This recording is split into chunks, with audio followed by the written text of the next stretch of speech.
Hello, my name is Jake Towne, and I'd like to share with you my comments for H.R. 2499, the Puerto Rico Democracy Act of 2009.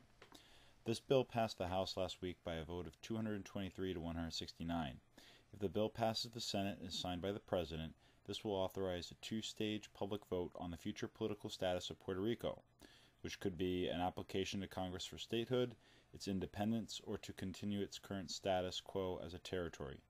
As your future congressman, I will do my best to provide my views to you on how and why I would have voted on all House floor bills, which is more accountable than the incumbent in most cases who has no intention of following the Our Open Office plan that I have proposed.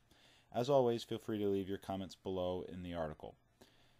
As with most congressional decisions these days, this decision is not only somewhat hasty and not transparent to the public, but irresponsible, as the most critical decisions that need to be made involve massive cuts to federal spending, withdrawal of overseas military personnel, and a new strategy to address suicide terrorism.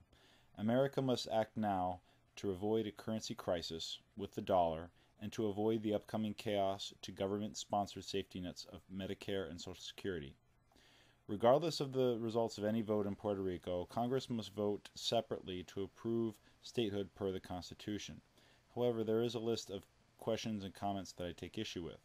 First, the vote should be the responsibility of Puerto Ricans residing on the island, and I fail to see why Congress would stipulate the exact rules of the vote, especially since the vote will be funded by Puerto Rico. Second, the Congress has stipulated that all Puerto Ricans who do not live on the island, who roughly equal to those that do, about 4 million apiece, should also have a vote. This seems rather contradictory, and with all the unique voting rules that favor the selection of statehood, it will be extremely possible for the measure to pass with less than 50% of the people residing on the island favoring statehood. Third, remarkably, there has not been a detailed financial study to determine whether Puerto Rico can provide a mutual benefit to the United States and can afford to shoulder the tax burden if it were to join the other 50 sovereign states on an equal footing, such as paying the dreaded federal income tax and assuming a segment of the national debt.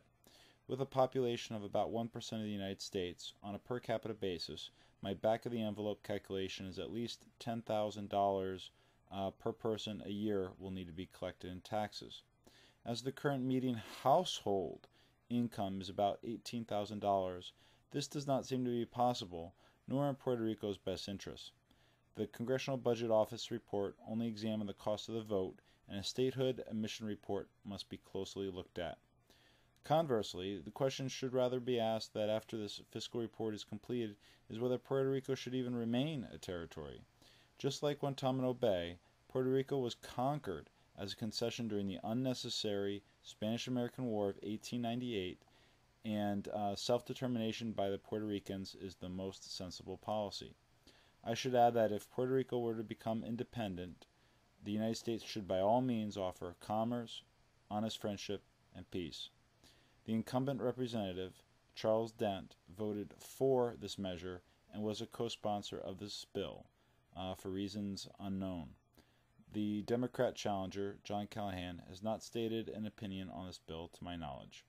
I would have voted against this measure for the reasons described above. Thank you very much. This is May 3rd, 2010. Please visit Towne for Congress, TOWNE for Congress.com to learn more.